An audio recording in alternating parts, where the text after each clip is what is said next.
Ada sebuah kenyataan yang sangat menyedihkan. Sedikit sekali anak-anak yang merasa dicintai oleh orang tuanya, atau sebagian besar anak tidak merasakan cinta dari orang tuanya.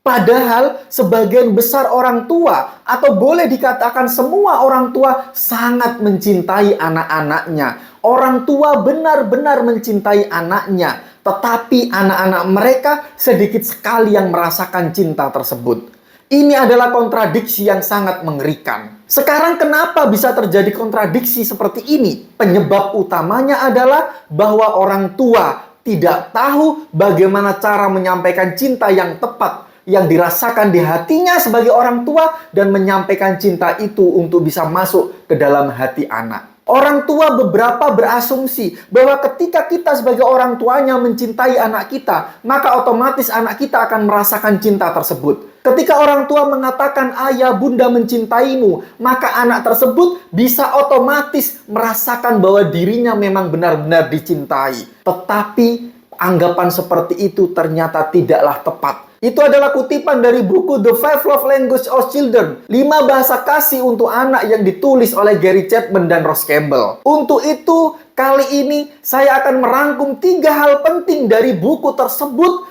tentang bagaimana cara yang tepat kita sebagai orang tua mampu menyampaikan cinta kita kepada anak. Yang pertama, sampaikan dan ungkapkan cinta kita kepada anak dengan perilaku kita. Mengatakan ayah, bunda mencintaimu, menyampaikan cinta dengan perkataan kepada anak, tentu itu adalah hal yang baik. Tetapi ingatlah bahwa anak-anak lebih termotivasi merespon perilaku kita daripada perkataan kita. Bagaimana anak merasakan kasih sayang kita jika setiap hari mereka harus dipukul? Anak-anak lebih merespon perilaku kita daripada perkataan kita. Maka penting bagi kita untuk menyampaikan cinta ini dengan perilaku. Kita bisa mengungkapkan dengan memberikan waktu yang berkualitas, dengan memberikan sentuhan fisik yang hangat, dengan bermain bersama anak, dan lain sebagainya. Yang jelas kita menyampaikannya tidak hanya dengan kata-kata, tetapi perilaku kita menunjukkan bahwa kita mencintai anak kita. Ketika kita ingin cinta kita dirasakan oleh anak, maka kita harus benar-benar memperhatikan perilaku kita, sikap kita sehari-hari, apakah itu mencerminkan cinta kepada anak, ataukah justru malah mencerminkan rasa benci atau rasa tidak suka terhadap anak. Meskipun kita benar-benar mencintai anak kita, tetapi jika sikap dan perilaku kita justru menunjukkan sebaliknya, maka yang dirasakan anak sesuai dengan kita lakukan. Anak-anak akan lebih melihat, anak-anak akan lebih meyakini, anak-anak akan lebih merasakan dari apa yang kita lakukan daripada apa yang kita sampaikan. Untuk itu kita harus benar-benar memperhatikan perilaku kita dan sikap kita bahwa semuanya adalah mencerminkan cinta kita kepada anak kita. Yang kedua, sampaikanlah cinta yang ada di hati kita kepada anak dengan bahasa kasih anak. Kita tahu bahwa ada 5 cara atau 5 bahasa atau 5 teknik yang bisa kita pakai untuk menyampaikan cinta kita kepada anak. 5 itu adalah sentuhan fisik, waktu yang berkualitas, kata-kata penegas atau kata-kata pendukung, pemberian hadiah, dan pemberian layanan. Ini adalah 5 bahasa kasih yang bisa kita lakukan atau bisa kita berikan kepada anak. Tetapi umumnya anak memiliki bahasa cinta primer atau bahasa cinta utama. Apa itu bahasa cinta primer atau bahasa cinta utama? Itu adalah bahasa yang paling dimengerti oleh anak. Itu adalah bahasa yang paling membuat anak merasa dicintai.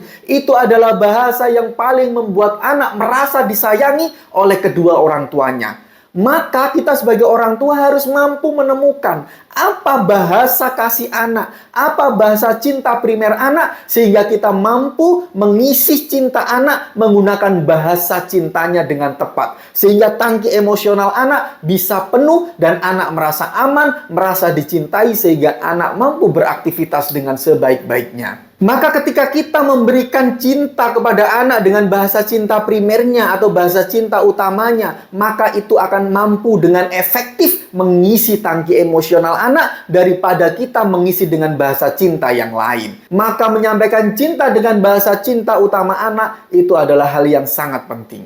Tetapi ketika anak-anak baru berusia 5 tahun ke bawah, maka kita akan sulit untuk menemukan apa bahasa cinta primer anak, apa bahasa cinta utama anak. Untuk itu, ketika anak masih berusia di bawah 5 tahun, maka yang kita lakukan adalah memberikan kelima-limanya bahasa cinta yang kita ketahui ini untuk kita berikan kepada anak. Kita memakai semua bahasa cinta ini untuk kita sampaikan kepada anak setiap hari, sehingga bahan bakar di dalam tangki emosional anak bisa penuh, sehingga anak-anak bisa bertumbuh dengan optimal. Yang ketiga, ingatlah, meskipun kita menyampaikan cinta yang tepat kepada anak, tangki emosional anak penuh dengan bahan bakar cinta tanpa syarat, bukan berarti anak akan selalu baik-baik saja. Memang anak yang mendapatkan rasa cinta yang cukup, rasa aman yang cukup, dengan tangki emosional yang penuh atau bahkan lebih, itu akan membuat anak lebih siap menghadapi tantangan hidupnya.